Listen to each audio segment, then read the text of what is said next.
Bonsoir, chers amis. Alors, comme je vous l'ai annoncé la dernière fois, la 5e et la 6e conférence font partie d'un tout, mais j'ai préféré mettre aujourd'hui le plan de la 6e conférence à part parce que je l'ai modifié, comme vous le voyez, je l'ai développé.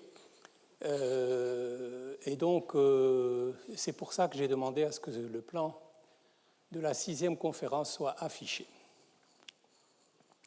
Nous continuons donc toujours notre propos, notre sujet, pour tenter de répondre à la question « Qu'est-ce qu'une révolution démocratique ?»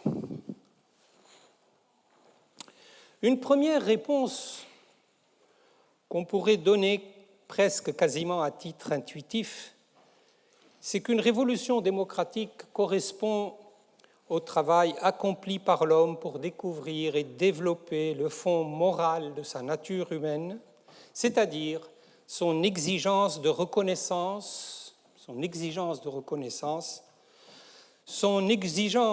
de voir reconnaître son honneur et sa dignité. Une révolution démocratique devient donc l'expression du droit à la justice sociale. Mais quand je dis ici la justice sociale, j'inclus dans la justice sociale la liberté. La justice sociale, pour moi, n'est pas une simple question de justice distributive sur le plan économique et social, c'est également la liberté. Pour moi, la liberté est comprise dans la justice sociale. Le progrès, disons, de l'idée démocratique ne se fait pas uniquement par les révolutions politiques. Je crois que toutes les révolutions participent au progrès de l'humanité. Une révolution scientifique apporte par ses découvertes un meilleur état de la connaissance, donc un meilleur état de la connaissance scientifique, une meilleure connaissance des phénomènes. Une révolution philosophique accroît certainement notre sens critique, une révolution artistique ou littéraire améliore et enrichit la créativité de l'homme, développe la créativité, développe le goût, et par conséquent, à mon avis, toute révolution, quelle que soit sa nature, constitue une avancée vers une humanité délivrée de l'ignorance, délivrée de la naïveté, mais surtout délivrée de la souffrance. Et ici, je vais essentiellement parler des révolutions politiques parce que c'est vraiment elles qui lentement, très lentement, la lenteur de l'histoire est accablante, elle est parfois décourageante, elle est même désespérante, nous aident quand même à entrevoir le progrès à travers les révolutions essentiellement politiques. Je voudrais faire 3 observations avant de commencer l'examen de mon sujet proprement dit. Une première observation, vous avez vu que dans la 5e conférence, nous avons examiné le fondement philosophique universel de la norme démocratique, c'est-à-dire les principes de non-souffrance pour lesquels se manifeste et agit l'éthique de l'indignation. Ce sont les 2 concepts clés de mon développement, le principe de non-souffrance et l'éthique de l'indignation. Nous l'avons vu dans la partie philosophique la dernière fois. Il est important de rappeler que cela n'est pas de l'idéalisme abstrait. Plusieurs fois, je me suis trouvé en conflit ou en confrontation avec certains de des personnes avec qui je dialogue, de collègues, qui prennent mes idées sur la non-souffrance et l'éthique de l'indignation pour des idées idéalistes. Mais je vous l'ai toujours dit, et j'ai répété cela plusieurs fois, la vie des idées n'existe pas pour elle-même. Je l'ai répété et je le répète encore devant vous pour que vous soyez tous témoins de ce que je suis en train de dire. C'est que le combat, la confrontation entre les idées, leur changement, leur mouvement, leur contradiction, leur évolution sont connectés entre elles et avec le réel. Et heureusement, l'informatique ici nous donne un très bon mot, le mot connexion. C'est devenu une utilisation courante, il est sorti du domaine de l'informatique pour s'appliquer maintenant dans tous les domaines des communications. Les idées qui nous intéressent ici sont en effet connectées à 2 éléments essentiels dans la vie des groupements humains. Tout d'abord, ils sont connectés aux attentes et besoins.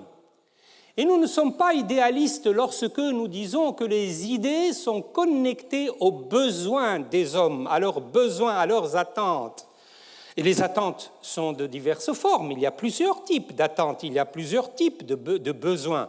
Je peux, pour résumer, en distinguer trois essentiellement. Il y a les attentes et les besoins intellectuels, les besoins psychologiques, les besoins éthiques des individus et des groupements sociaux, les croyances religieuses. On pourrait presque appeler ça les attentes et les besoins convictionnels. Je ne sais pas si le mot existe en français, mais en tout cas, il est significatif. Les besoins convictionnels.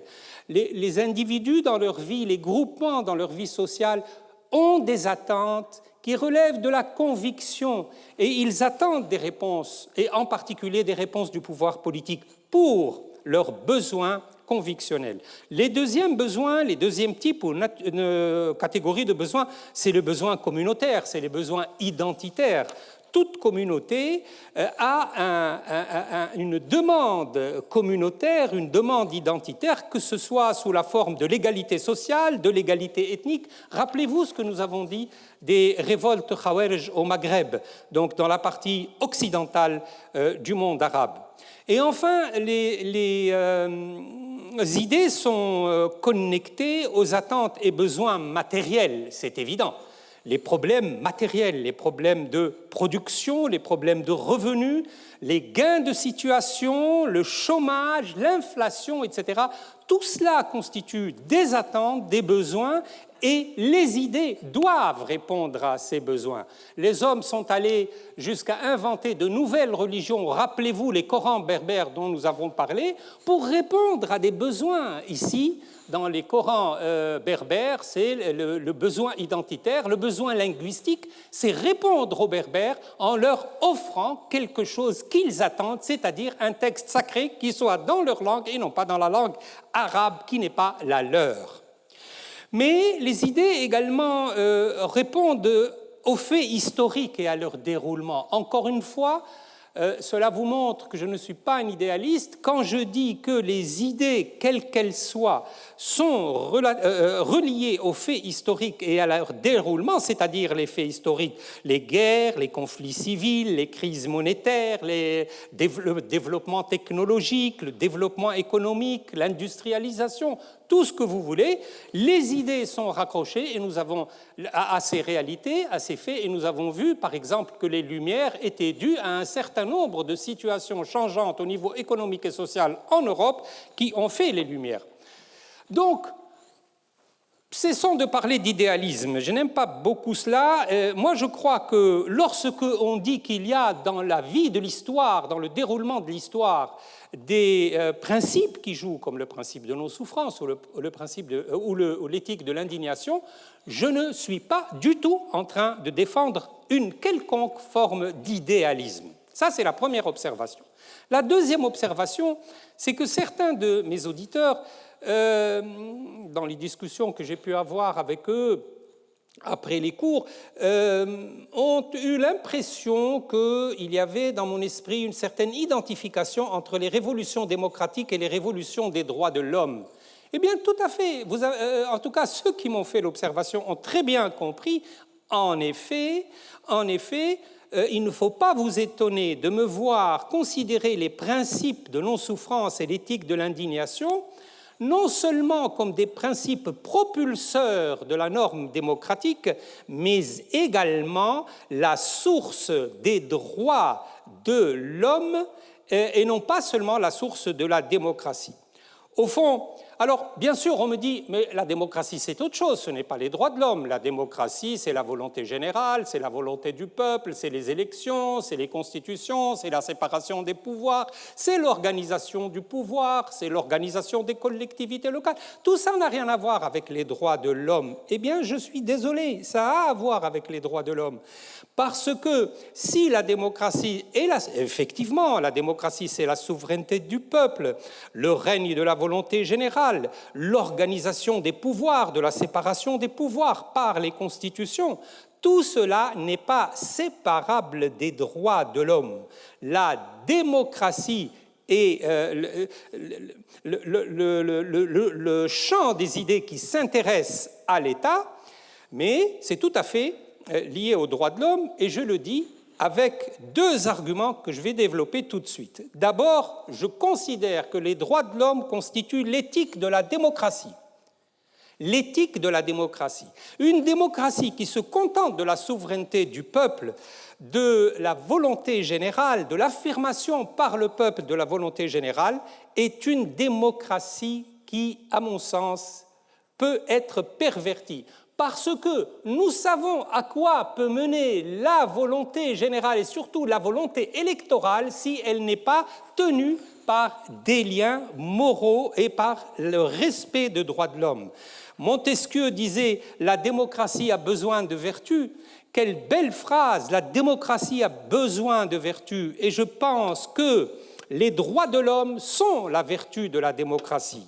Donc, à mon avis, ce sont deux manières de voir le même problème.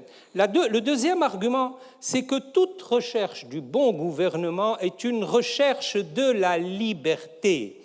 Et encore une fois, je vais faire intervenir Montesquieu parce que sur ces questions-là, il est d'une perspicacité à nul autre pareil. Montesquieu, dans le livre 11 de l'Esprit des lois, qui s'appelle « Des lois qui forment la liberté politique dans son rapport avec la Constitution », Montesquieu commence tout son raisonnement sur les pouvoirs, le pouvoir législatif, le pouvoir, etc., donc tout ce qui va venir plus tard dans le chapitre 6, commence par une définition de la liberté et la recherche de la liberté. Lorsqu'il dit la liberté est le droit de faire ce que les lois permettent, il établit là un lien direct entre la liberté et les lois, ainsi que les constitutions, et il prend d'ailleurs l'exemple de l'Angleterre, qui, pour Montesquieu, était assez avancée par rapport à la France sur le plan de la protection des libertés. Il dit, toujours dans le même livre 11, il y a aussi une nation dans le monde qui a pour objet direct de sa constitution la liberté politique, à telle enseigne que Montesquieu intitule le chapitre 6, dans lequel il va parler de la séparation des pouvoirs. Enfin, il n'utilise jamais le mot séparation des pouvoirs, ce sont des interprètes qui ont dit ça. La pensée de Montesquieu est beaucoup plus nuancée, jamais le mot séparation des pouvoirs n'est utilisé. Mais quoi qu'il en soit, ce chapitre 6 s'intitule « De la Constitution d'Angleterre ». De la Constitution d'Angleterre. C'est pour Montesquieu, la Constitution d'Angleterre est un modèle. Pourquoi? Mais parce que la Constitution d'Angleterre véhicule avec elle tous les textes qui protègent les grandes libertés, et en particulier cette liberté qui a un rapport avec le citoyen, c'est-à-dire, encore une fois, Montesquieu a les phrases qu'il faut, cette tranquillité d'esprit qui provient de l'opinion que chacun a de sa sûreté. Je vous répète cette phrase, elle est très intéressante et très profonde surtout. La véritable liberté, c'est la tranquillité que sent le citoyen quand il est dans la rue de sa cité. Lorsqu'il traverse la rue et il sait, ou lorsqu'il va chez lui, et il sait que personne ne peut venir l'arrêter, personne ne peut venir le harceler, personne ne peut venir le questionner même, à moins qu'il soit coupable de quelque chose. C'est ça, n'est-ce pas? C'est cette tranquillité d'esprit qui provient de l'opinion que chacun a de sa sûreté. Si ma sûreté, je la sens protégée par ma communauté et par mon État, j'ai effectivement une tranquillité d'esprit, c'est ce que j'appelle la joie démocratique. J'ai déjà utilisé le mot dans le passé, et ça provient du fait que ma sûreté, je sais qu'elle est protégée, ce qui n'est pas le cas de la dictature. Au contraire, dans la dictature, on se sent angoissé. La psychologie dans la dictature est une psychologie d'angoisse, c'est une psychologie de crainte et de frayeur, et ce n'est certainement pas la joie démocratique. Par conséquent, les trois questions de la liberté, de la Constitution, des lois et de la séparation des pouvoirs sont intimement liées. Toute recherche du bon gouvernement est une recherche de la liberté. Les droits de l'homme sont les conditions de la démocratie. La démocratie est le tronc les droits de l'homme sont les branches, mais l'arbre est le même. C'est le même arbre. La démocratie est son tronc, les droits de l'homme sont ses branches, mais l'arbre est toujours le même.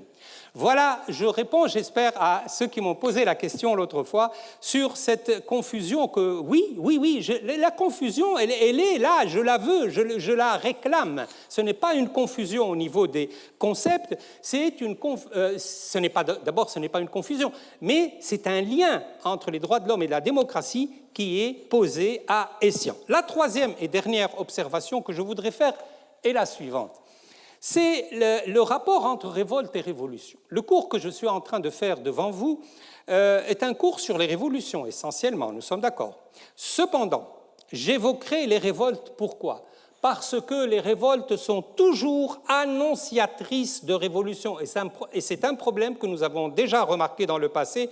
Rappelez-vous, avec la guerre des farines, la guerre des tuiles, etc., qui préparait la Révolution française, on savait qu'il y avait quelque chose qui allait advenir.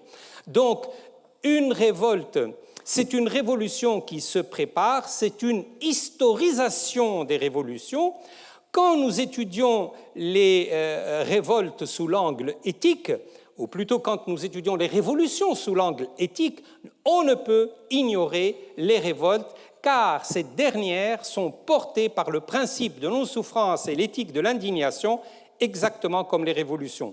Une révolte est une révolution que l'histoire a condamnée. Si elle échoue, les révoltes sont parfois écrasées, éteintes, mais enfin en apparence, toujours en apparence, mais ce n'est que du provisoire. Elle peut être une révolution en voie de formation, et ici je rappelle les phrases, les mots de Camus dans L'homme révolté. Il disait ceci, je le cite, dans l'expérience absurde, la souffrance est individuelle. À partir du mouvement de révolte, vous voyez, la révolte et souffrance, à partir du mouvement de révolte, elle a conscience d'être collective, elle devient l'aventure de tous. Le mal qu'éprouvait un seul homme devient peste collective. Dans l'épreuve quotidienne qui est la nôtre, la révolte joue le même rôle que le cogito dans l'ordre de la pensée. Elle est la première évidence, et il continue, je saute un petit peu parce que la citation est longue, mais il finit en disant « Je me révolte, donc nous sommes ». Fin de la citation. Je me révolte, donc nous sommes. Et donc, vous voyez que la révolte, même lorsque nous analysons, nous examinons les révolutions, ne doit pas être ignorée parce qu'elle est toujours animée, comme les révolutions qui sont des révoltes gagnées, qui sont des révoltes qui ont du succès, sont portées par le principe de non-souffrance. Vous voyez les mots de Camus, combien de fois il utilise le mot souffrance et le mot révolte ensemble. Donc, ils sont tous les deux, la révolution et les révoltes, sont animés par le principe de non-souffrance et l'éthique de l'indignation. Et pour procéder à mon examen, je vais donc m'en tenir à deux, pour montrer, n'est-ce pas, le travail des idées dans l'histoire, pour montrer ou démontrer l'action de l'éthique de l'indignation et de la non-souffrance dans le déroulement effectif, réel de l'histoire. Je vais prendre deux niveaux. D'abord, le mouvement historique de l'éthique de l'indignation, comment l'éthique de l'indignation nous conduit vers le mieux, et ensuite je verrai cette même évolution à travers l'évolution des systèmes juridiques. Là, je serai un peu plus dans mon élément pour vous parler justement. Le droit, vous savez, le droit c'est quelque chose qui évolue également. Et quand nous voyons le droit évoluer, et surtout le droit pénal, nous nous apercevons que vraiment il y a quelque chose qui est en train de se faire au niveau de la réalisation de l'éthique de l'indignation. Alors nous passons maintenant à l'éthique de l'indignation en mouvement. Oui, en mouvement. L'éthique de l'indignation, ce n'est pas quelque chose de statique, et c'est le mouvement de l'histoire qui l'a fait évoluer, au moins à trois niveaux, qui sont dialectiquement unis les uns aux autres. Tout d'abord, la dialectique est la suivante. Tout d'abord, dans l'histoire, nous avons des situations de souffrance, des situations individuelles ou collectives de souffrance, ou les deux à la fois. La plupart du temps, c'est les deux à la fois. Donc, des situations de souffrance, et nous allons voir lesquelles, en donnant des exemples concrets, parce qu'aujourd'hui, je vais faire un peu d'histoire, et donc il faut donner des exemples concrets. Les situations de souffrance. Ensuite, il y a, contre les situations de souffrance, les révoltes et révolutions comme manifestation du refus des situations injustes de souffrance. Et ici, c'est la première forme de l'éthique de l'indignation, c'est l'indignation marchant, ou plutôt soutenue par l'action de révolte et de révolution des groupements qui se révoltent contre leur État ou qui se révoltent contre des tendances majoritaires, contre des communautés majoritaires, des minorités qui se révoltent contre des majorités, etc. Donc, les situations de souffrance vont créer tout d'abord un mouvement de révolte. Il peut être planifié, il peut être spontané, des mouvements de révolte ou de révolution qui constituent la première forme de l'éthique de l'indignation en marche. Et enfin, troisièmement, il n'y a pas que les mouvements collectifs. Je crois que dans l'humanité, il y a des génies ou des artistes ou des prophètes ou enfin des personnages qui expriment individuellement, dans leurs travaux, dans leurs pensées, dans leurs discours, cette éthique de l'indignation, et c'est la deuxième forme de l'éthique de l'indignation. Donc voilà la dialectique entre les trois éléments, les situations de souffrance, les révoltes et révolutions comme manifestation de l'éthique de l'indignation en marche, et enfin les révoltes de la conscience, ou ce que j'appellerais, je ne sais pas si le mot est ici, les crises de conscience. Voilà, la crise de conscience, les crises de conscience, qui font également marcher le monde et qui font, heureusement, pour ce monde, progresser le monde. Il ne faut pas voir le monde comme un tissu de malheur, un océan de cupidité, d'intérêt. Oui, il y a cela, mais il n'y a pas que cela, heureusement, pour notre pauvre espèce. Parce que s'il n'y avait que cet aspect noir de notre histoire, il n'y aurait pas d'histoire, il y aurait une extinction, c'est tout. Mais si nous continuons à vivre et si nous continuons à progresser, c'est que, quelque part, il y a une autre nature de l'homme qui joue pour juguler la première nature et la faire triompher, et nous la faisons triompher au niveau de la norme. Et je suis assez juriste pour vous dire que sur le plan du droit, c'est un constat que nous pouvons faire très aisément. Je prendrai un exemple, celui des Indiens et des Amérindiens d'Amérique du Sud et d'Amérique du Nord et du Canada, pour vous montrer que comment joue, n'est-ce pas, quelles sont les situations de souffrance injustes. Donc, quelles sont les situations de souffrance dans le cas, vous les devinez déjà, je pense, quelles sont les révoltes et révolutions et quelles sont les crises de conscience qui ont fait évoluer ce problème. Je voudrais tout d'abord dire que je vais prendre l'exemple de la colonisation espagnole, mais je ne voudrais surtout pas qu'on comprenne que je fais ici le procès d'une seule culture ou d'une seule civilisation qui est la civilisation de l'Espagne. Pas du tout. Alors là, nous sommes égaux. Nous sommes égaux sur le plan de la dévastation, le plan de la cruauté et le plan de l'extermination et de la méchanceté. Nous sommes égaux. Les musulmans, les arabes, les anglais, les allemands, les belges, tous, les japonais, les chinois, tous, nous avons notre lot de destruction, n'est-ce pas, notre lot de destruction. Je prends le cas de l'Espagne juste parce que je l'ai étudié et que les cruautés que nous avons vues en Amérique latine ont atteint quand même un certain degré assez remarquable. La situation de souffrance en Amérique, vous la connaissez. Tsevan Todorov, à propos des conquêtes espagnoles, les conquistadors, n'est-ce pas, les conquistadors, a parlé de génocide, tout simplement. Il a dit clairement que les conquêtes coloniales ont été des véritables génocides, des véritables ethnocides également. Donc c'est la destruction par le feu et par le sang, mais pas seulement, c'est également la destruction par la variole, par le typhus, par la grippe, etc., etc. D'ailleurs, nous vivons un monde dans lequel la pandémie, l'épidémie devient une obsession mondiale, mais le problème n'est pas nouveau, le problème est tout à fait ancien.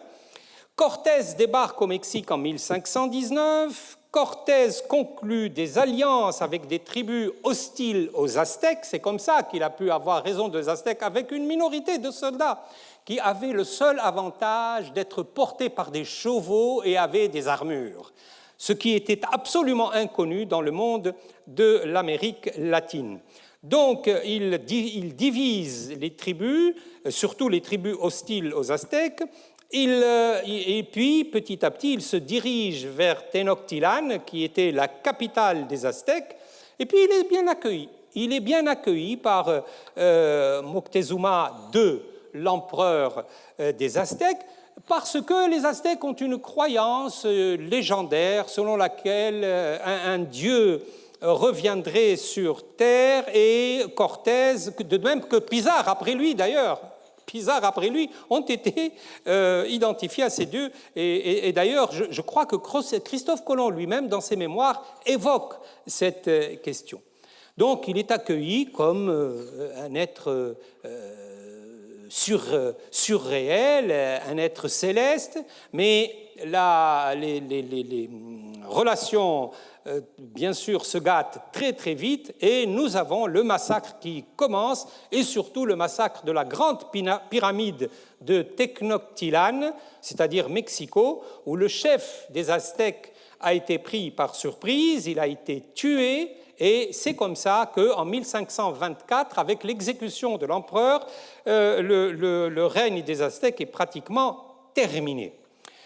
Avec l'effet conjugué du typhus, de la rougeole, des grippes, des choses qui sont aujourd'hui considérées comme des petits incidents de santé auxquels on ne fait même pas attention, mais c'était mortel pour ces populations-là.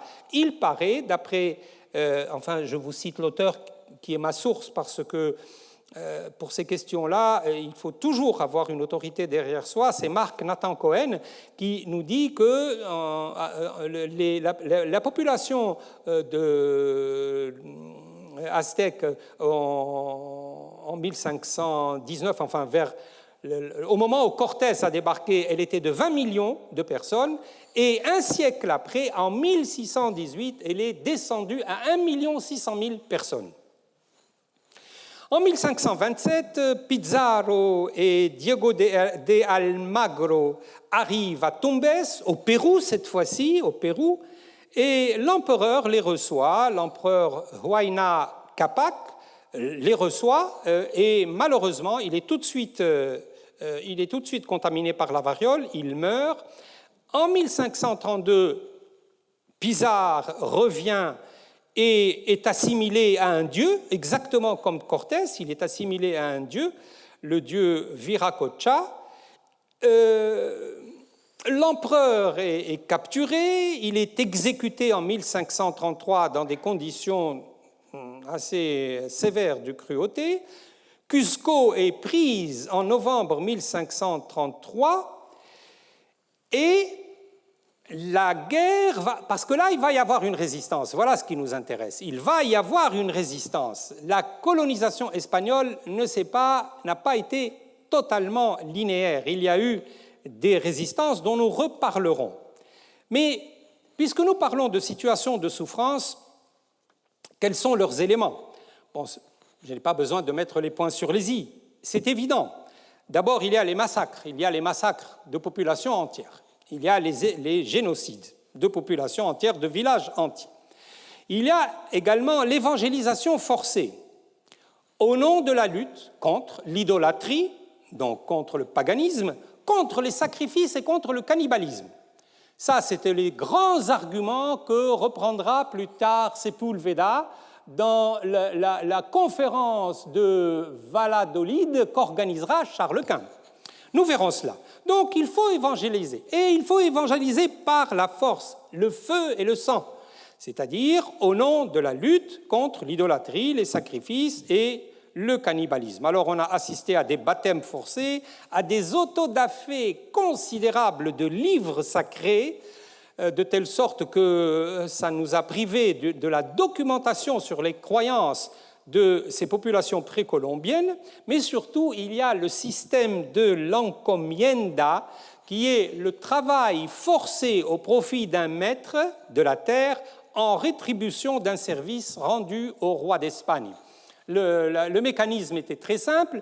Lorsque un seigneur rendait un service au roi d'Espagne, il pouvait recevoir une terre. Attention, parce que les terres appartenaient au roi d'Espagne, n'est-ce pas? Elles ont été déléguées par le pape au roi d'Espagne. Donc le roi d'Espagne est le maître de la terre là-bas. Il n'y a pas de... Il est le maître de la terre. C'est avec le traité de Tordesillas que le pape a, si vous voulez, délégué au nom du Christ les terres conquises pour l'évangélisation au roi d'Espagne.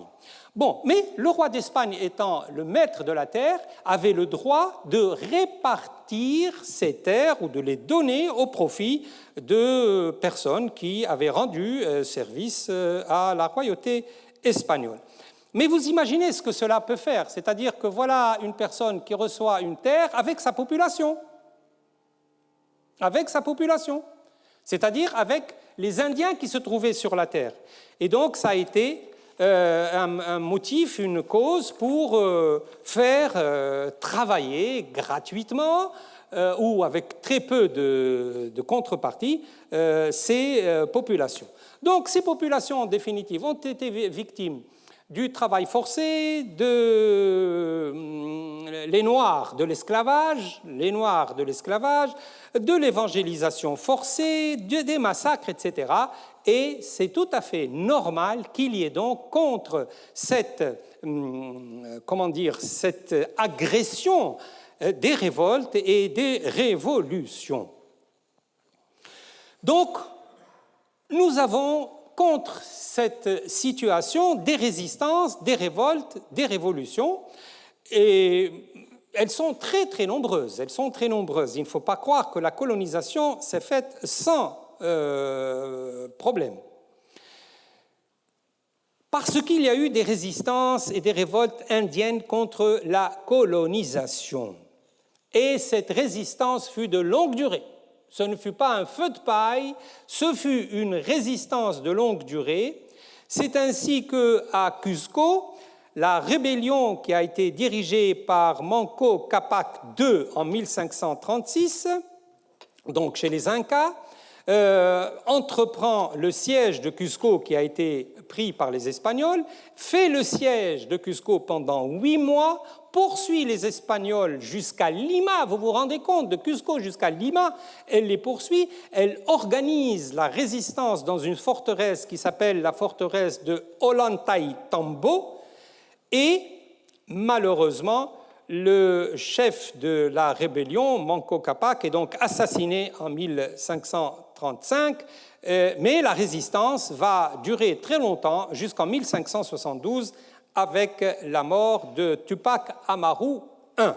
Ce Tupac Amaru I appartient à la dynastie des Sapa Incas de Cusco, donc qui a été fondée, c'est une vieille dynastie qui a été fondée au XIIe siècle.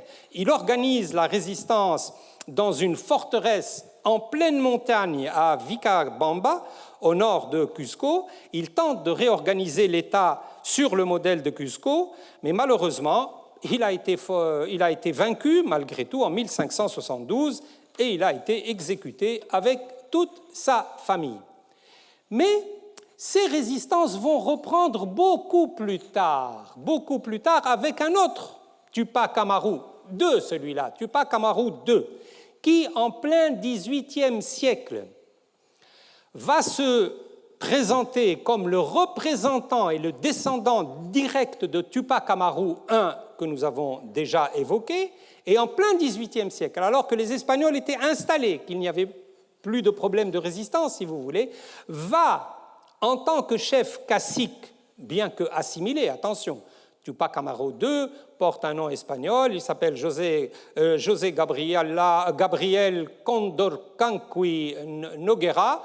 donc c'est un Indien assimilé, mais quand même, en 1780, il prend la tête d'une révolte. D'ailleurs, il change complètement d'allure, il prend l'habit indien, l'habit traditionnel, il abandonne l'habit moderne, l'habit espagnol, et il va diriger la grande rébellion dans les vice-royautés de Rio de la Plata contre les Espagnols. Et que réclame-t-il? Nous sommes au XVIIIe siècle. Que réclame-t-il? Oui, c'est ça, au XVIIIe siècle, donc 1780. Que réclame-t-il? Il réclame l'indépendance par rapport à l'Espagne.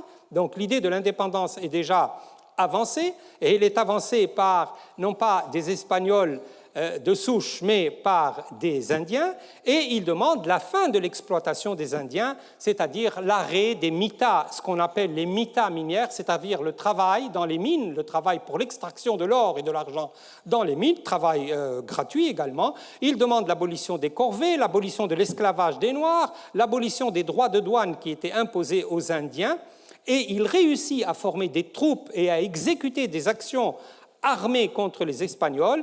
Il est finalement capturé, donc un an après, il est finalement capturé, torturé, contraint d'assister à la torture et à l'exécution publique de sa famille tout entière et de ses amis, puis il a été écartelé par, selon le mécanisme de l'écartèlement, avec 4 chevaux qui tirent dans des sens opposés. Aujourd'hui, Tupac Amaru II figure, comme le dit un historien, au panthéon des grandes figures à Lima. D'ailleurs, il a une statue équestre, une très belle statue équestre à Cusco, sur la place qui s'appelle la place Tupac Amaru. Et il a des bustes qui se trouvent un peu partout à Lima. On peut ajouter la résistance du chef Mapuche. Nous descendons en bas vers le Chili, n'est-ce pas? Le chef Mapuche Lautero en Araucanie, c'est-à-dire dans le Chili actuel. Même chose, il devient en 1553 chef militaire. Il est capturé en 1546 par Pedro Guiterres de Valdivia, qui est le lieutenant de Pizarro. Il remporte la bataille de Tucapel. Et Valdivia est fait prisonnier, il est torturé, dépecé et même mangé, paraît-il. En tout cas, il emporte également la bataille de Marihueñu, mais fut en définitive vaincu en 1537. Malgré cette défaite des Mapuches, ces derniers réussiront à assurer leur indépendance jusqu'au XIXe siècle. Donc voilà, situation de souffrance, révolte, résistance contre les situations de souffrance, et je ne vous ai donné que des petits éléments vraiment tout à fait fragmentaires contre ces révoltes et ces révoltes et ces résistances. Mais ce qui m'intéresse le plus au niveau de cette éthique de l'indignation en marche, c'est les crises de conscience. En effet, la situation de l'Espagne va produire chez les Espagnols eux-mêmes, et c'est ça qui est intéressant, qu'elles produisent des réactions chez les peuples asservis, c'est tout à fait normal. C'est tout à fait normal. Mais qu'elles produisent des réactions au sein de l'Espagne elle-même et ses autorités officielles, et notamment Charles Quint, c'est quand même un signe qu'il y a quelque chose dans l'histoire des humains qui s'appelle la morale, qui s'appelle l'éthique. Et on commence d'abord par Antonio de Montesinos, avant Las Casas. Ce dernier a écrit quelque chose qui est très important, Antonio de Montesinos. Il a écrit contre les Espagnols, contre les exploitants, en disant « Vous êtes tous en état de péché mortel à cause de votre cruauté envers une race innocente. » Mais ce n'est pas fini. Ça, c'est une réaction d'un prêtre. Mais nous avons une réaction papale, nous avons une réaction du pape lui-même. Les choses sont devenues tellement choquante, tellement scandaleuse, que même les autorités se fâchent. Et Paul III, dans une bulle, parce que je croyais que c'était une lettre, mais c'est une bulle, donc tout ce qu'il y a de plus officiel, en 1537, le pape Paul III condamne l'esclavage des Indiens dans une bulle qui s'appelle Sublimis Deus. Et il dit dans cette bulle que les Indiens sont de véritables êtres humains et qu'on doit le respect de leur vie et de leur propriété, et que l'évangélisation doit se faire, c'est toujours le pape qui parle dans sa bulle, il faut inviter les 10 Indiens, dit-il, là je cite, les inviter à la foi du Christ par la prédication et la vie vertueuse et non pas par le fer et le sang. Vous voyez, voilà, ils font partie de l'humanité. Je cite, nous décidons et déclarons que les 10 Indiens ne pourront en aucune façon être privés de leur liberté, ni de leur possession, ni de la possession de leurs biens, et qu'ils devront être appelés à la foi de Jésus-Christ par la prédication et l'exemple d'une vie vertueuse. Donc voilà les prémices, si vous voulez. Nous allons vers le scandale, nous allons vers la déclaration du scandale. Et là, c'est des autorités officielles. Ce n'est pas des individus qui parlent en leur nom. Nous avons le pape et bientôt, nous allons avoir autre chose. Nous allons avoir Ferdinand II d'Aragon qui prend les lois de Burgos sous l'influence de la bulle papale et de Antonio de Montesinos. Il prend les lois de Burgos pour protéger les peuples autochtones. Mais dans ce domaine-là, s'il y a vraiment quelqu'un qui a joué un rôle clé, il faut reconnaître, n'est-ce pas, à chacun d'eux sa part, mais s'il y a quelqu'un qui a donné sa vie,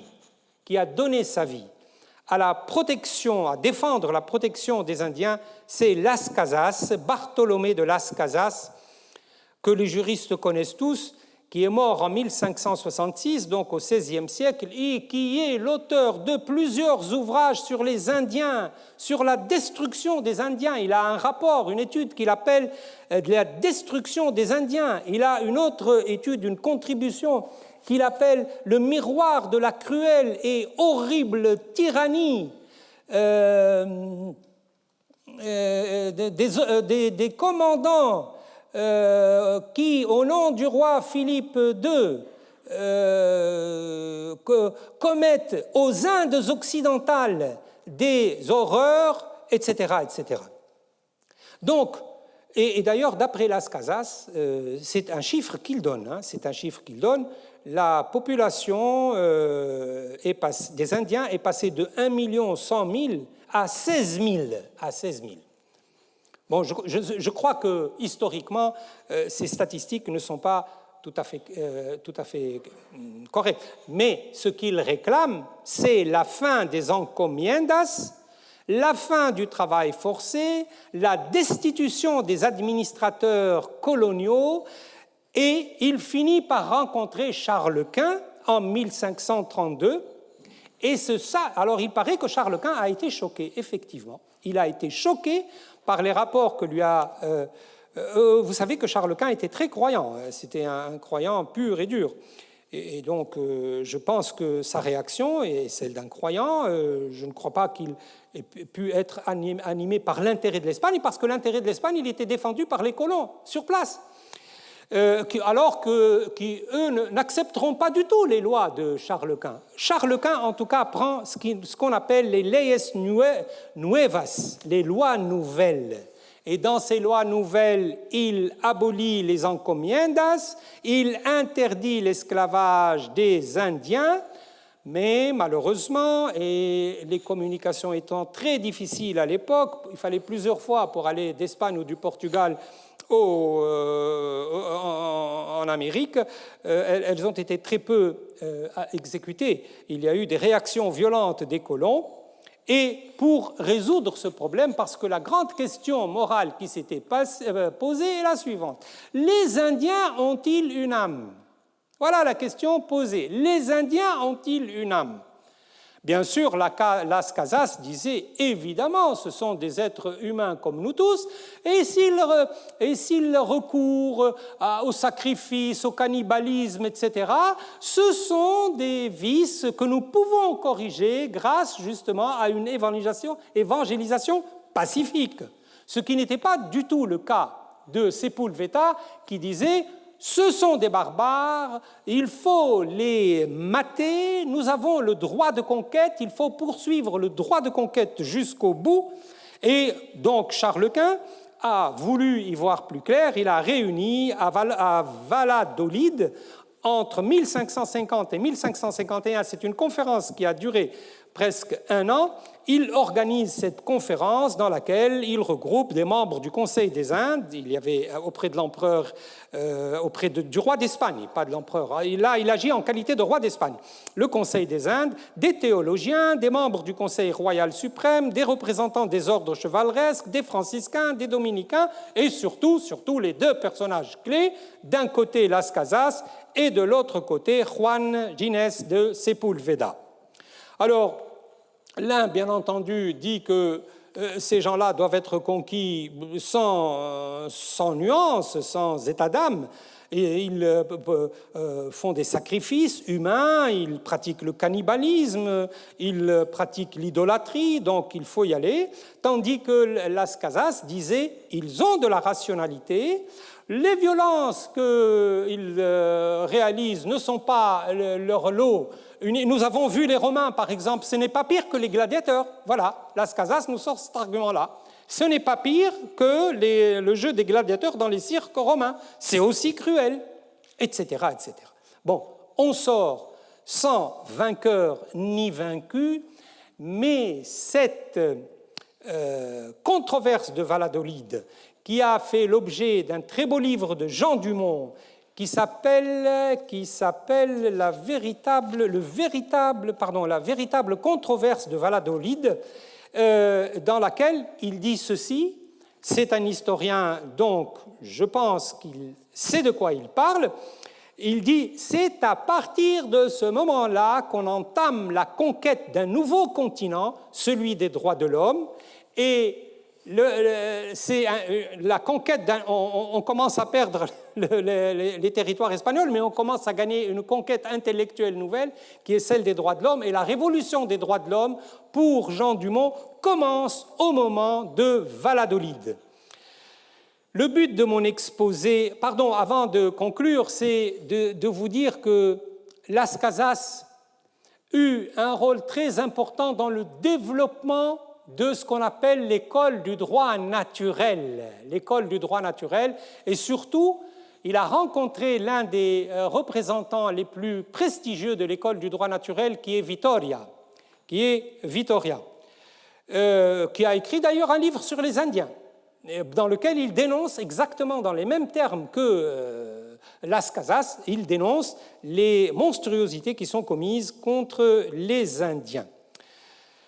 C'est un nom qu'il faut retenir, donc Vitoria, et puis après Vitoria, il y a toute l'école du droit naturel. Alors ce fut une école qui a envahi le continent européen, qui a dominé la philosophie juridique de l'époque et la philosophie politique, et qui compte parmi ses membres des gens aussi prestigieux que Vitoria, Suarez, Pufendorf, Burlamaqui, Barbeyrac, et j'en passe, n'est-ce pas? Ils sont très très nombreux, c'est devenu une école de pensée, et je pense que Jean Dumont a raison de dire que Valladolid a été le point de, le virage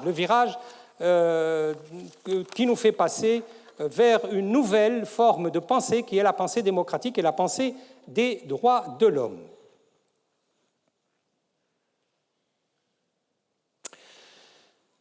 Parmi les réactions contre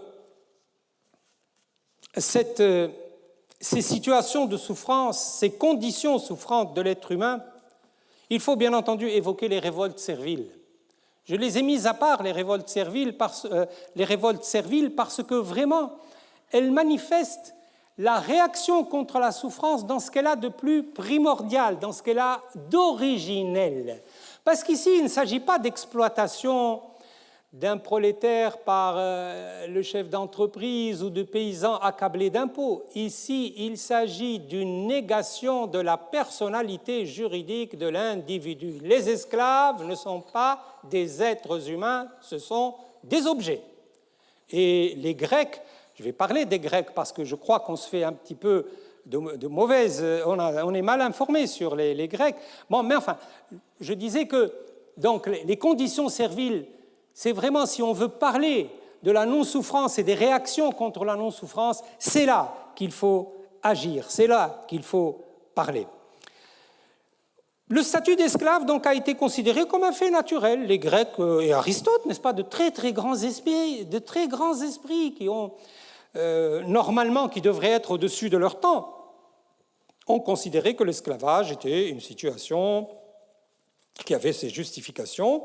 Et d'ailleurs, posséder des esclaves dans le monde antique constituait l'une des facettes de la liberté, parce que l'esclave ne pouvait pas posséder, tandis que l'homme libre peut posséder, et peut notamment posséder des esclaves. Et pourtant, l'esclavagisme n'a pas cessé de soulever le problème de sa légitimité. Il a été contesté au nom de l'égalité des êtres humains, au nom de l'unité des êtres humains, et en particulier dans la Grèce. Alors, si j'ai appris quelque chose que je ne savais pas du tout, c'est que dans la Grèce antique, les réactions contre l'esclavage ont pris la forme de crise de conscience et de révolte et révolution contre l'esclavage. Et ça, encore une fois, je suis les historiens qui sont des spécialistes de ces périodes de l'histoire, les spécialistes de cette période de l'histoire, qui nous rapportent que dans le monde grec, c'est vrai, l'esclavage était admis, il était considéré comme naturel, il était admis par les penseurs, il était admis par le peuple, il était même admis par les esclaves eux-mêmes. L'aliénation de la victime des situations de souffrance est énorme. Donc il était admis. Mais nous savons, grâce à certains écrits, que le problème de l'égalité entre les hommes a été posé, par exemple par les sophistes, par exemple par les stoïciens comme Zénon, par exemple par des cyniques comme Antiphon, etc. Et nous avons des documents qui prouvent cela. Par exemple, Alcidamas disait, Alcidamas c'est un rhéteur, n'est-ce pas, est un rhéteur sophiste qui est disciple de Gorgias. Il disait ceci: Dieu nous a tous créés libres, la nature n'a fait personne esclave. C'est quand même extraordinaire que dans le monde du IVe siècle avant Jésus-Christ, un rhéteur puisse dire ceci. Nous savons également qu'il y a eu des révoltes d'esclaves, notamment celle de Drimacos, qui, dans l'île de Chios, d'après Athénée, et ça c'est encore un historien qui nous rapporte, et oui, c'est Athénée, 6, etc., etc. Donc Drimacos, qui est le chef de la révolte des esclaves réfugiés dans l'île de Chios, a fondé quasiment un État, un mini-État sur l'île de Chios, qui a tenu tête et qui a obligé les Chiotes à négocier avec lui pour la libération des esclaves. Et dans la négociation, il était question que si des esclaves, fuyant une situation intolérable, venaient se réfugier chez Drimacos, il les accepterait et il ne rendrait que ceux qui n'ont pas fait l'objet justement de souffrance. Et le récit des esclaves de Chios est rapporté par Nymphodore de Syracuse, et nous le trouvons, ce document, dans Athénée. Il est rapporté par un certain nombre d'historiens. De même, nous lisons dans les Helléniques de Xénophon, dans le livre 2, ce qui suit. N'est-ce pas? Xénophon fait parler ici Théramène, qui sera qui a été opposé à la dictature des 30, qui va être arrêté, qui va être condamné et exécuté. Mais voilà ce que Théramène, dans le paragraphe 48, du chapitre 3 des Helléniques, donc dans le livre 2, chapitre 3, paragraphe 48, dit à Critias, son ennemi. Il lui dit ceci: « Pour moi, Critias, j'ai toujours été l'ennemi de ceux qui croient que la démocratie serait belle quand les esclaves et les miséreux qui vendraient la ville pour une drachme auront part au gouvernement. » Autrement, ce qui prouve quoi? Ce qui prouve qu'il y avait une polémique. Il y avait une polémique dans le monde grec. Il y avait donc des personnes qui formulaient cette revendication en disant que la démocratie ne peut être complète que si les esclaves étaient libérés. Et d'ailleurs, nous avons vu que après la tyrannie des 30, le chef des démocrates, Thrasybule, va proposer, après la bataille du Pirée entre les Spartiates et les Athéniens, va proposer que les métèques et les esclaves soient intégrés parmi les citoyens. Tout cela, quand même, veut dire quelque chose. Je ne crois pas qu'il faut passer sur ces événements comme s'ils n'avaient pas de signification. Pour moi, ils ont une signification. C'est que dans un monde où l'esclavage était généralement admis comme une institution de droit naturel qui ne posait aucun problème, c'est comme pour nous aujourd'hui avoir des voitures ou des bicyclettes.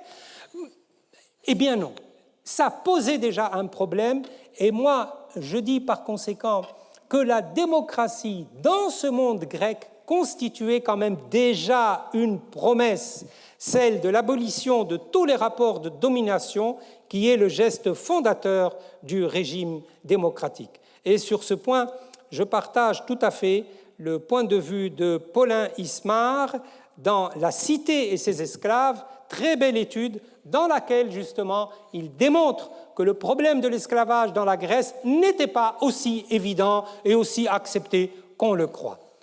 Dans le monde romain, c'est encore plus vrai. Et pour avoir le pouls de l'Empire romain, nous n'avons qu'à interroger un empereur. C'est l'empereur Marc Aurèle. L'empereur Marc Aurèle, qui est une exception dans l'histoire de l'humanité, qui est un chef d'État absolument hors norme, dans ses pensées, disait que la parenté qui, je cite, la parenté qui unit l'homme à tout le genre humain, parenté qui n'est pas celle du sang ou bien de la semence, mais qui provient de la participation à la même intelligence, Donc, Marc Aurèle pensait que l'unité de l'humanité, c'était l'unité de leur intelligence et qu'il ne fallait donc pas distinguer les êtres humains selon leur appartenance à telle ou telle classe et surtout pas leur appartenance à la classe servile. Il y a eu des révoltes d'esclaves, bien entendu, à Rome, dans l'Empire romain, nous les connaissons. Nous avons même vu des films. Qui n'a pas vu Spartacus, par exemple? Nous connaissons, n'est-ce pas, ces révoltes d'esclaves les plus importantes, disons les plus connues. D'abord, c'est la première révolution servile en Sicile, celle d'Œnoüs, le Syrien, Énoüs le Syrien, en 139 avant Jésus-Christ, qui réagit et qui dirige donc une révolte servile contre ses maîtres.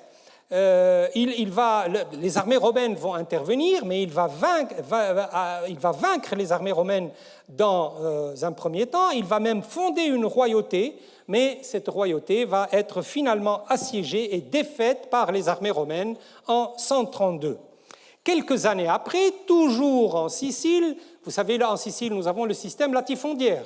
Toujours en Sicile, nous avons la deuxième guerre civile, celle de Tryphon, qui fonda également une royauté éphémère qui fut reconquise par la République romaine en 100 avant Jésus-Christ. Et enfin, nous avons la troisième révolte servile, celle de Spartacus, qui est très connue du public. C'est la plus importante et la plus grave pour Rome. Mais en tout cas, ces réactions serviles dénotent quelque chose, c'est la réaction justement d'un peuple ou d'une catégorie des humains qui se trouvaient dans une situation et dans une condition de souffrance intolérable. Nous avons bien entendu dans l'histoire du monde musulman, nous avons vu plusieurs révoltes. Je m'en tiendrai ici parce que je vois que le temps passe très dangereusement. Je évoquerai ici uniquement la révolte des Noirs. Nous appelons ça en arabe Thawrat al-Zinj. C'est la révolte des Noirs, Thawrat al-Zinj, qui a eu lieu entre 868 et 883. Vous voyez quand même qu'elle a duré longtemps, sous la conduite d'une personne qu'on appelle Muhammad ibn Ali. C'est une révolte qui est à la fois raciale, sociale, ethnique, mais qui n'est ni totalement raciale, ni totalement ethnique, ni totalement raciale. Pourquoi? Parce que ni totalement servile, je voulais dire. Pourquoi? Parce que c'est vrai que la majorité des révoltés étaient des Noirs, n'est-ce pas? Mais il n'y avait pas que des Noirs, il y avait des Blancs, il y avait les Bédouins de Bahreïn, par exemple, qui ont participé à la révolte. Ce n'était pas également une révolution noire, donc exclusivement raciale. Je veux dire, ce n'était pas une révolution entièrement servile parce que des hommes libres y ont participé. Et c'est une révolte qui regroupe tout cela à la fois, et les conditions sociales, l'inégalité ethnique, les impôts, etc. Mais ce fut une révolution qui a beaucoup, une révolte qui a beaucoup, une révolution, oui, parce qu'ils se sont quand même constitués quasiment un émirat indépendant à Bahreïn, et donc ce fut une révolution qui a beaucoup préoccupé les autorités abbassides.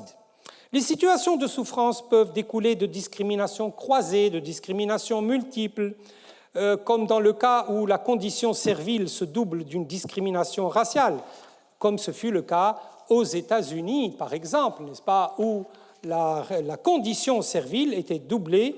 Donc il y avait la souffrance de la condition servile, mais également la souffrance de la condition raciale, l'humiliation à l'égard de l'homme noir parce qu'il est noir, parce qu'il a une couleur de peau particulière.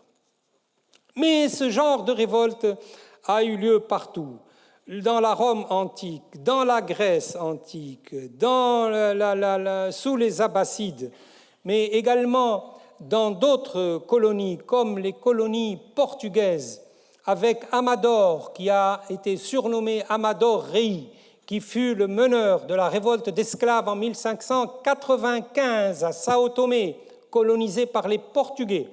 La révolte fut évidemment réprimée, Amador capturé et exécuté le 4 janvier 1596.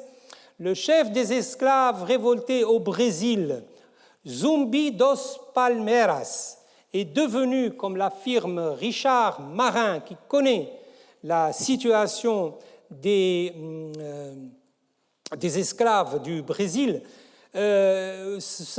il utilise l'expression suivante, Zumbi dos Palmeiras est dans le panthéon héroïque brésilien. Il appartient à l'un des innombrables quilombos qui existait alors au Brésil, le quilombo de Palmares. Et les quilombos, c'était des régions où venaient se réfugier les esclaves fugitifs, les marrons, pas seulement les esclaves, mais il y avait des hommes libres aussi qui venaient, ça je l'ai appris de Martin, des mulâtres, c'était un peu mélangé. C'est vrai que la plupart étaient des esclaves, mais également il y avait quelques hommes libres. Et ce quilombos de Palmares, qui est une communauté marron, fondée en 1630 par des esclaves fuyant les coloniaux hollandais. En fait, les quilombos n'étaient pas composés uniquement de populations noires, comme je vous l'ai dit, ils comprenaient des métis et même quelques blancs. En tout cas, ce que l'on sait, c'est que Zumbi prit en 1678 la tête d'une révolte servile contre les autorités portugaises qui avaient succédé aux Hollandais. D'abord, c'était les Hollandais, ils ont été remplacés par les Portugais.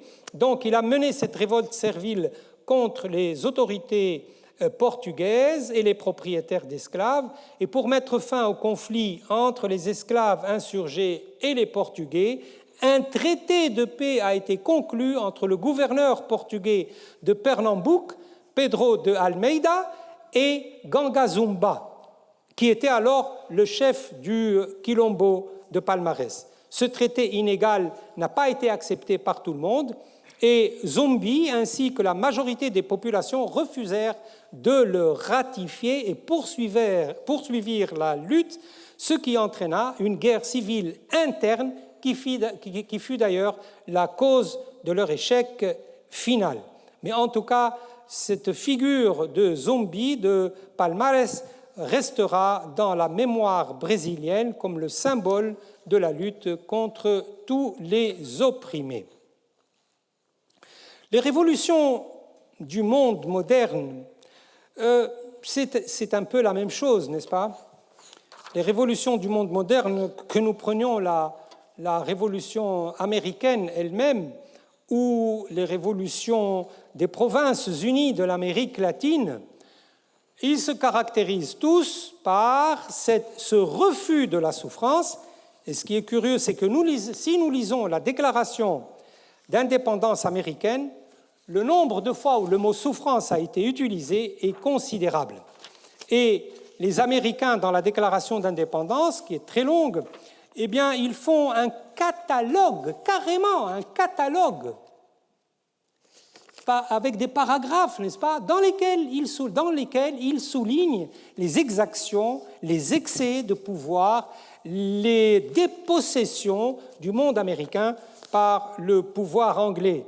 Et ils disent notamment, ces griefs n'ayant pas été, je cite, ces griefs n'ayant pas été redressés ni corrigés, les 13 colonies se voient par conséquent obligées de rompre leurs liens avec la métropole. Cette rupture est destinée à mettre en application les droits inaliénables définis dans le préambule de cette déclaration, c'est-à-dire la vie, la liberté, la recherche du bonheur. Les gouvernements sont établis pour les hommes, gouvernements sont établis parmi les hommes pour garantir ces droits et leur juste pouvoir émane du consentement des gouvernés. Toutes les fois qu'une forme de gouvernement devient destructrice de ce but, le peuple a le droit de la changer et de l'abolir et d'établir un nouveau gouvernement en le fondant sur des principes et en l'organisant en la forme qui lui paraîtront le plus propre à lui donner la sûreté et le bonheur. Et nous avons ainsi, on peut glaner dans toutes les révolutions indépendantistes des accents de cette nature. Par exemple, dans l'acte d'indépendance des Provinces unies de l'Amérique du Sud, les Provinces unies de l'Amérique du Sud, qui a été adopté à Tucumán le 9 juillet 1816, eh bien, ce document dénonce les souffrances imposées par les Espagnols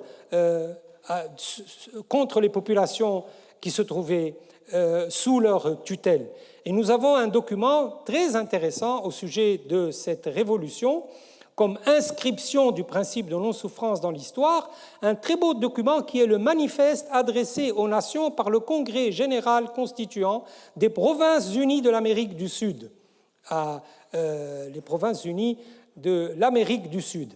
Et nous lisons dans ce document, qui a un titre très évocateur, je le cite, « Sur le traitement et les cruautés que ces provinces ont souffert de la part des Espagnols, lesquelles cruautés ont motivé la déclaration de leur indépendance. » Autrement dit, l'indépendance des Provinces unies de l'Amérique du Sud est directement motivée par les souffrances endurées par les populations sous la tutelle des Espagnols. Il est écrit, par exemple, je cite encore une fois, et une dernière fois, nous en appelons à des faits qui forment un contraste déplorable entre nos souffrances et les oppressives cruautés des Espagnols. Et ce document rappelle d'ailleurs, et c'est extraordinaire, il refait l'histoire des révoltes et des révolutions contre la souffrance, et il dit ceci, je le cite encore une fois, j'ai dit une dernière fois tout à l'heure, mais ce n'était pas la dernière, il dit que il rappelle que ce sont, je cite, les injustices qui firent prendre les armes aux provinces de la Hollande. C'est le document qui parle, hein. Il parle de l'histoire mondiale pour défendre son propre point de vue. Ce sont ces injustices, dit-il, dit le document, qui firent prendre les armes aux provinces de la Hollande pour se détacher de l'Espagne, celles qui excitèrent le Portugal à secouer le même joug, celles qui rangèrent les Suisses sous les ordres de Guillaume Tell pour résister à l'empereur d'Allemagne, celles qui firent proclamer l'indépendance des États-Unis de l'Amérique du Nord, lorsque la Grande-Bretagne voulut y introduire de nouveaux impôts, enfin les vexations qu'ont éprouvées d'autres nations qui, sans avoir méconnu leur métropole, ont brisé un joug de fer pour jouir des droits naturels. Donc vous voyez que je pense que nous pouvons nous arrêter là et terminer par la révolution haïtienne, c'est le dernier exemple que je donnerai, cette révolution, très peu là, il faut vraiment que je conclut. Cette révolution haïtienne, en fait, ce fut une révolution anti-esclavagiste, ce fut une révolution indépendantiste, mais ce fut, hélas, une révolution qui s'est très mal terminée par un massacre. Donc je vais résumer tout ça très rapidement. C'est une révolution des Noirs, n'est-ce pas, de Saint-Domingue, qui démarre en 1791. C'est une révolution à la fois servile et indépendantiste, et qui va se terminer par la constitution d'une république indépendante par rapport à la métropole, c'est-à-dire par rapport à la France. La révolte haïtienne abolit l'esclavage. Elle a réussi à abolir l'esclavage suite à la révolte des Noirs. Donc la révolte des Noirs a commencé en 1791. L'esclavage a été aboli sur l'île par des représentants de la Révolution française à Saint-Domingue, n'est-ce pas, par Sontanax et par Paul Vérel, qui ont déclaré, bien sûr, sous la pression des Noirs, évidemment, sous la pression des Noirs, ont déclaré l'indépendance de l'île, qui a été... Donc ça, c'est en 1793, et l'indépendance de l'île a été reconnue par la Convention nationale pendant la Révolution française en 1794, par la Convention. Et Toussaint Louverture, donc, suite à cette abolition de l'esclavage, va promulguer la deuxième Constitution en 1801, mais il est arrêté en 1802 par le général Leclerc qui a été envoyé par Bonaparte pour reprendre possession de l'île. Il mourra en prison ici en France en 1803 et l'esclavage est rétabli par Bonaparte en 1802. Nous le savons. Mais pour les troupes françaises du général Leclerc, ça va mal se terminer parce que les troupes françaises de l'expédition Leclerc ça va tourner au désastre, n'est-ce pas? Rochambeau, qui a pris la succession de Leclerc, va être battu à Versières le 18 novembre 1803 par le général Dessalines, qui n'est rien qu'un général de l'armée française, noir, mais quand même un général de l'armée française. L'indépendance de l'île est proclamée le 1er janvier 1804 sous le nom de Haïti. C'est là que l'île prend le nom de Haïti alors qu'elle s'appelait Saint-Domingue dans le temps, et Dessalines devient empereur. Et là, ce Dessalines, je crois que ce n'est pas un personnage très sympathique, parce qu'une fois qu'ils ont conquis le pouvoir, qu'ils ont proclamé l'indépendance, que la République a été proclamée avec une constitution, etc., ils ont procédé à un massacre des Blancs sur l'ordre de Dessalines en personne en 1804. Et tous les Blancs qui étaient restés sur l'île ont été exterminés jusqu'au dernier. Des milliers de victimes ont été recensées, et parmi les victimes, des enfants, des femmes, des vieillards, Tout. Il a pratiqué une politique d'extermination totale à Port-au-Prince, à Jérémie, à Cap-Haïtien. D'ailleurs, l'un des assassins les plus réputés s'appelle Jean Zombie, et cela, son nom, a renforcé la légende, la croyance vaudou aux zombiens et aux zombies, dans le sens de l'épuration génocidaire. C'est pour ça qu'on dit un zombie aujourd'hui, pour ces êtres éthérés qui viennent parfois revisiter le monde. Quoi qu'il en soit, il y a eu un véritable massacre, et la politique de Dessalines, du général Dessalines, c'est qu'il voulait, comme Lénine l'a fait plus tard pour la famille impériale en Russie, couper toute possibilité que les nations européennes reviennent en Haïti pour délivrer les Blancs. Donc il a coupé le pont, n'est-ce pas? Il a procédé à ce massacre qui, bien entendu, sur le plan humain et moral, est tout à fait condamnable. Quelle différence avec Nelson Mandela?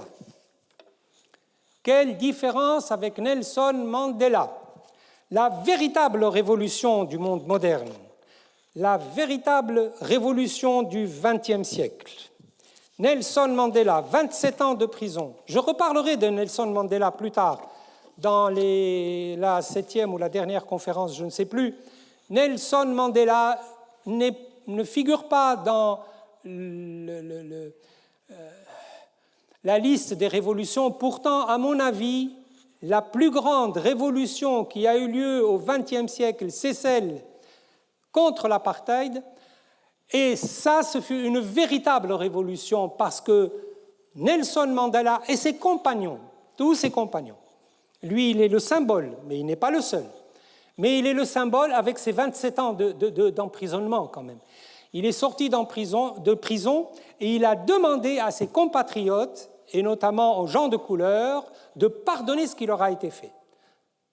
En disant, si moi j'ai réussi à pardonner, ça ne doit pas être difficile pour vous également de pardonner. Et c'est à partir de cette idée qu'a été organisée la justice transitionnelle en Afrique du Sud pour éviter le bain de sang.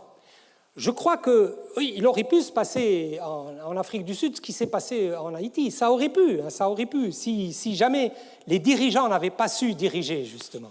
Mais là, nous avions une personne d'exception, n'est-ce pas? C'est le Marc Aurèle du XXe siècle, c'est le grand révolutionnaire du XXe siècle. C'est pour ça que j'ai plaisir à terminer ces considérations sur les révolutions serviles, les prises de conscience, les révoltes, les conditions de souffrance par cette grande figure de Nelson Mandela. Les révolutions démocratiques ne sont pas uniquement des flux de l'histoire changeants, des flux de l'histoire entre les situations de souffrance, les réactions par les révoltes et les révolutions, les crises de conscience comme Valladolid. Les révolutions également parlent à travers les systèmes juridiques et leur évolution, l'évolution du système juridique. Je sais qu'il y a pas mal de juristes ici dans cette salle et je pense qu'ils me suivront fort bien dans ce que je vais dire. L'évolution du droit s'est faite aussi bien au niveau des systèmes nationaux que du système international, toujours pour illustrer ce principe de la non-souffrance et de l'éthique de l'indignation dans le développement du droit, dans la progression du droit.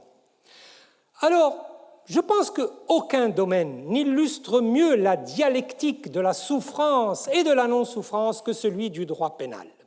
Le droit pénal, c'est vraiment comme le droit de la famille, n'est-ce pas? Le droit de la famille est le témoin de l'identité primordiale de sang dans les sociétés. Le droit pénal est la fibre à travers laquelle nous comprenons les représentations politiques de la société. Politique, parce que rien n'est plus politique que le droit pénal. On l'étudie chez les juristes comme un ensemble de règles qu'on trouve dans le code pénal, le code de procédure pénale, etc. Mais en fait, rien n'est plus politique que le droit pénal. C'est plus politique que le droit constitutionnel.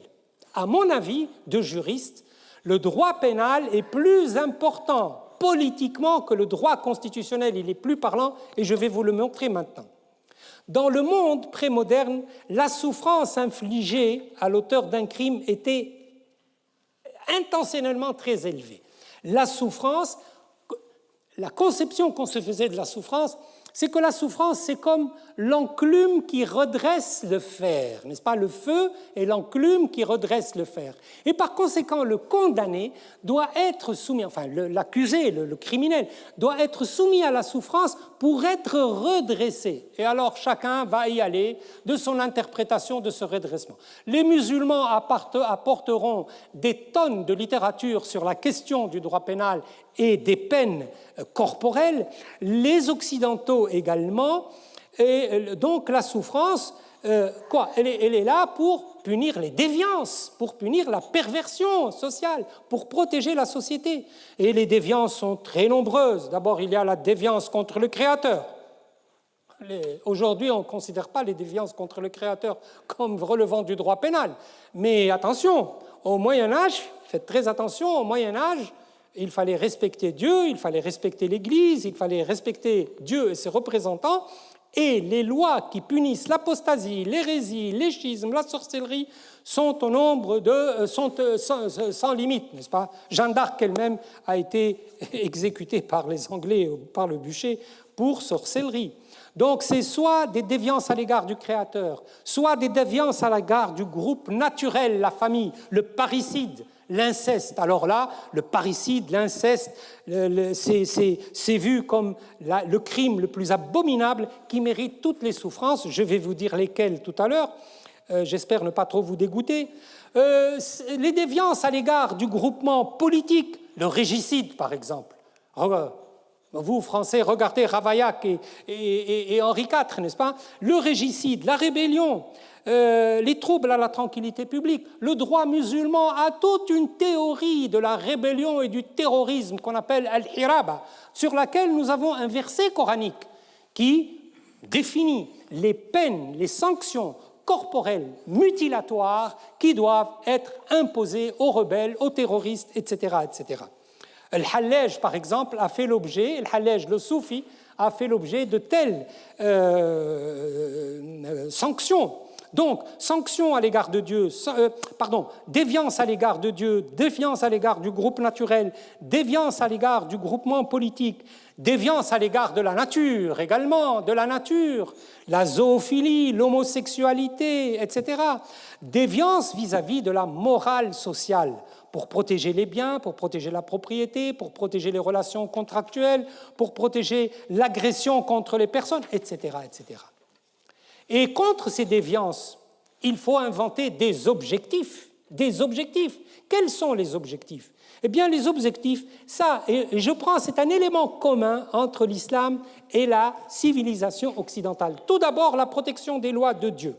L'Inquisition, elle trouve là son motif. Il faut punir des plus grandes cruautés l'arrogance vis-à-vis de Dieu ou de ses représentants. L'apostasie en islam, c'est la même chose. Il faut punir par les peines les plus strictes et les plus sévères l'agression vis-à-vis de Dieu. Et puis alors, on avance, la vengeance, la loi du talion, la prévention du crime, déjà depuis Platon, la réparation, l'idée de dette de justice chez Tertullien, très intéressante, le rétablissement de l'ordre public, l'exemple pour le futur. On donne la souffrance pour éviter justement que le crime se répète dans le futur, la correction du coupable, la pénitence et l'absolution. Et il y a un hadith, ça c'est dans le monde chrétien, c'est évident, n'est-ce pas, l'absolution du pécheur après justement sa condamnation le sauve, elle l'envoie au paradis. Eh bien, imaginez-vous que dans la culture islamique, dans la religion islamique, nous trouvons à peu près l'équivalent. Et il y a un hadith du prophète qui dit ceci. Vous savez que le vol doit être puni par l'amputation de la main qui a volé, l'amputation. Et il y a un hadith qui dit que la main du voleur repenti le précède au paradis. La main du voleur repenti le précède au paradis. C'est-à-dire que je rentre au paradis, ma main est devant moi et moi je suis, et ça y est, ma main qui a volé va me faire rentrer. Pourquoi? Parce que je me suis repenti, parce qu'il s'est...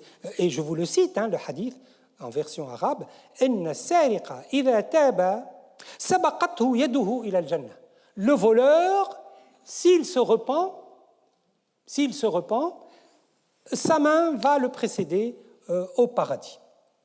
Donc le droit pénal dans toutes ces civilisations, c'est à la fois un purgatoire, une forge, une maison de correction, une banque des dettes de sang, une banque des dettes d'honneur, etc., etc. Dans tout cela, l'idée commune, c'est imposer une souffrance calculée en fonction de la gravité du crime. La souffrance est au cœur du dispositif légitime de régulation des sociétés. Les moyens et les ressources de la souffrance, je ne veux pas vous imposer un moment désagréable. Et je préfère que vous quittiez la conférence avec une bonne impression, parce que j'ai là la liste des ressources et des moyens de la souffrance. L'imaginaire de la souffrance pénale, c'est quelque chose d'inouï. D'inouï, en Chine, au Japon, en Europe, dans le monde musulman. C'est un théâtre de l'horreur et de la terreur. Je vous cite un seul exemple, c'est le supplice de la planche, qui consiste justement à punir les plus grandes agressions, et notamment les agressions à l'égard de Dieu. Il s'agissait de le bourreau attacher le condamné sur une planche, et pendant qu'il était vivant, il le dépeçait, il lui sortait les entrailles, il les jetait à la figure, etc., etc. Bon, bref, voilà, je m'arrête là. Vous pouvez imaginer ce que c'est que la mise au pilori, que le supplice de la roue, que l'amputation de la main, de l'oreille, du pouce, de l'index, l'amputation du pied, la mutilation de la langue, le fait de crever les yeux, la castration. Bon, je m'arrête là, ça suffit pour vous. En tout cas, pour la rébellion, etc., j'avais le verset coranique que vous pouvez consulter. Ce qui est intéressant, c'est l'interprétation que donnent les théologiens pour faire parler les textes dans le sens de la souffrance, justement. Dans le Coran, il y a un verset qui dit « Nous avons envoyé les prophètes avec des preuves, nous avons envoyé le livre, la balance et le fer pour que l'humanité exerce la justice. » لقد أرسلنا رسلنا بالبينات وأنزلنا معهم الكتاب والميزان ليقوم الناس بالقسط. Nous avons envoyé nos prophètes avec des preuves, nous avons envoyé avec eux le livre de la révélation, nous avons envoyé la balance de la justice, nous avons envoyé le fer dans lequel il y a beaucoup de bienfaits mais beaucoup de mal pour l'humanité. Et voilà comment Ibn Taymiyyah interprète le verset. Qui dévie du livre va être redressé par le fer parce que le livre est le fondement de la religion et qui sort du livre va être redressé par l'épée. Vous voyez la culbute intellectuelle qu'on vient de voir. Le fer est devenu l'épée, est devenu le sabre de la souffrance. Et bien entendu, le droit pénal a beaucoup évolué. Le droit pénal, entre ses conceptions anciennes et l'aujourd'hui du droit pénal, nous sommes passés par différentes phases, grâce à Montesquieu tout d'abord, avant Beccaria. Montesquieu a sur la peine parce que je vous le redis, Montesquieu lie le droit pénal au droit constitutionnel d'une manière directe. Et cette tranquillité d'esprit qui provient de l'opinion que chacun de nous a de sa sûreté, d'où voulez-vous qu'elle vienne? Mais de la modération des lois répressives. Et ça, Montesquieu le dit. C'est Montesquieu qui est l'inventeur de la légalité des délits et des peines, de la présomption d'innocence, de la modération des peines, du moins de souffrance au profit de la liberté, etc. Et puis le droit pénal a continué à évoluer.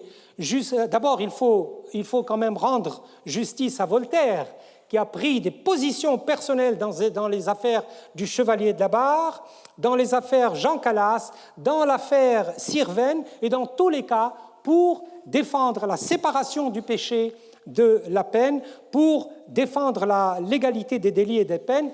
Et le dernier pas sera franchi par Beccaria, qui, le premier, plaidera pour l'abolition de la peine de mort. Le système international, il a également évolué, je termine, il a également évolué vers une humanisation du droit international. Et ça se manifeste d'abord par la Déclaration des droits de l'homme de 1948, ça se manifeste par les grandes conventions internationales sur les réfugiés, les apatrides, les droits politiques et sociaux, la torture, les crimes contre l'humanité. Je n'ai pas le temps de vous donner des détails, l'heure est terminée. En tout cas, nous en sommes aujourd'hui là. Il y a les systèmes juridiques au niveau interne et au niveau international qui évoluent vers le moins de souffrance possible, toujours animés par l'éthique de l'indignation. C'est vrai que les révolutions démocratiques ne sont